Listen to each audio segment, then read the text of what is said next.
Hello everyone, Coach Sandra here and with another video. Today I want to talk a little bit about some of the things I've learned when you're taking lead on a project or you're taking lead of a group. I don't have all the answers. I'm not saying that what I'm saying is correct, but I'm also saying that following your gut and your intuition is also very important. I just got out of a work meeting that to me was extremely successful, and it helped me reflect about some of the things that I've been working towards in an organization that I'm involved with, working towards really creating something good, something solid, foundational. A lot of things needed restructuring. As we speak, they're restructuring. And most importantly, I was asked to step into sort of the role and take the lead on certain things.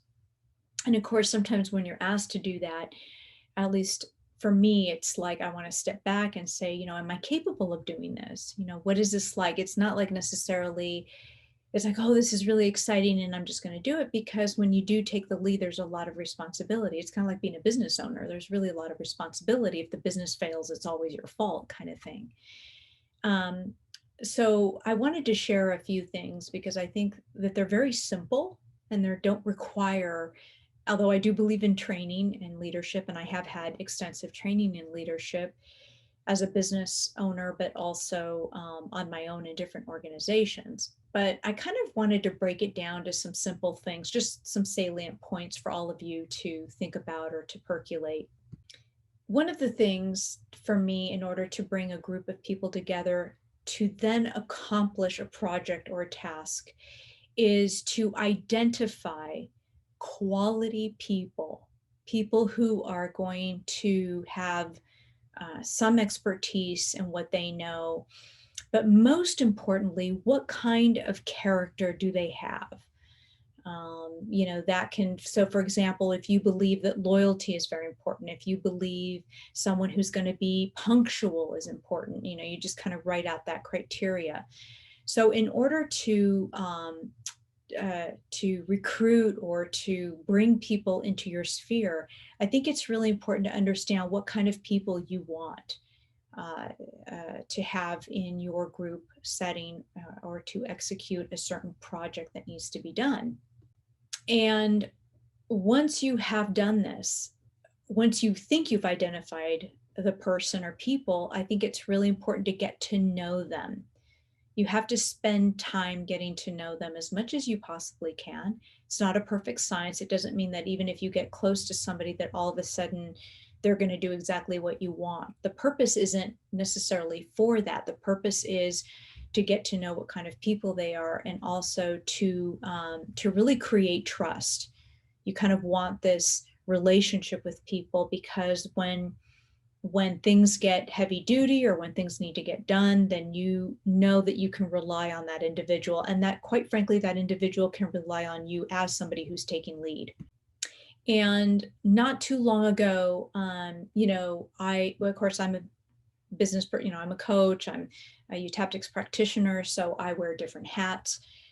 And it occurred in a situation that I had been experiencing for some time, is a person who was taking lead on certain things, but not really communicating very well. So never underestimate good communication. Whether you're leading or whether you're a participant or doing a task, it's really important that you let the other people of the group know what you're doing, when you're doing it, when it's going to get finished, accomplished, completed, whatever it is. And also, if you don't finish, it's still important to communicate. In other words, communication is a constant motor that's running, right? You're updating people, you're sort of reporting to them, this is working, that's not working, I finished this, I did that. And what I have found out through my experience is that it's extremely important to know who's coming, who's going, what's getting done, and where, right, there are hindrances, so that the others or that leader themselves can help you, elevate you.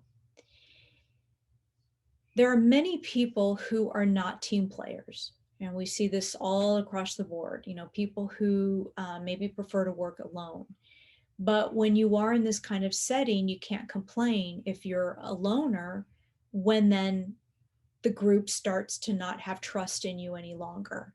And I've seen this play out over and over again, and not too in the past. This is actually what was occurring.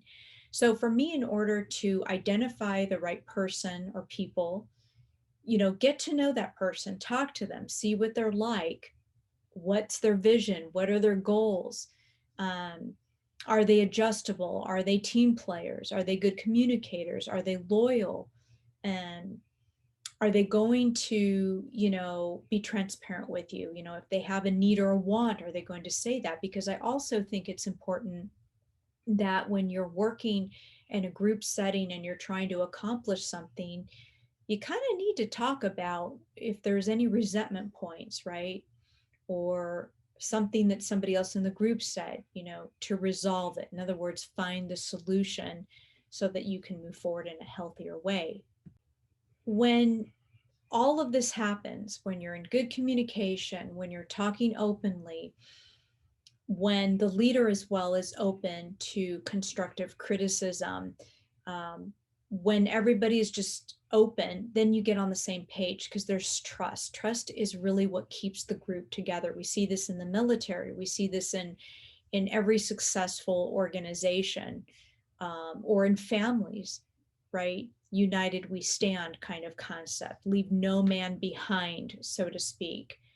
But having said this, you have that old uh, saying that says, the bad apple, that one bad apple, right?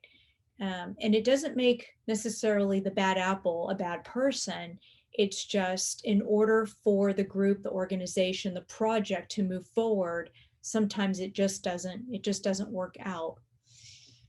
And so my advice to somebody who is not very much in communication is maybe ask yourself, what is it about me that is not doing an appropriate job? What do I need to do to grow? Right? Because I have been involved in situations where you just can't get the person on the line. They're not emailing you. You're not communicating. There's so much misunderstanding. And all it requires is a meeting. All it requires is to say, we need to do it this way. So, for example, when somebody is doing a project, I might lead that, but I'm not going to micromanage and tell that person they've got to do it A, B, C, and D. They come up with how they know how to work better, and then I adjust to that, or I at least try to adjust to that. Some things are not adjustable. Some things are just very straightforward, and you just have to get them done, right? So we all have to sort of bite our tongue and then just move forward. But when you can instill trust in a group, then you can move mountains. And that is actually what happened in my work meeting today. And I'm very, very grateful for that. And I wanted to share this with you guys. It's a lot more simple if we just let our guard down a little bit, not have too much of that unhealthy ego, and just say, how can we move forward? And you'll notice that when people are willing and ready to adjust and to meet you, and they trust what you have to say because you've demonstrated to them that you're willing to roll up your sleeves as well, that you're hearing them, that you're recognizing them, that you're communicating with them. You're not leaving them MIA. You're not answering your emails. You don't know what they're doing. This task is kind of halfway done. This other thing is not really good.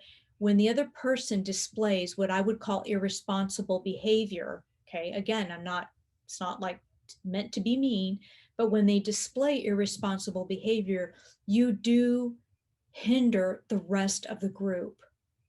And so, again, as I always say, Darwin always talked about what was his saying, the fittest survive, and he didn't mean in strength, although that I'm sure could help if you're very physically strong, right? But it's the adaptable. It's the person that is adaptable that always in the end survives the best. It is the fittest because it is able to adjust. It does not speak, I do it my way. This is my way. If you do this, you're taking this away from me. It sees the bigger picture.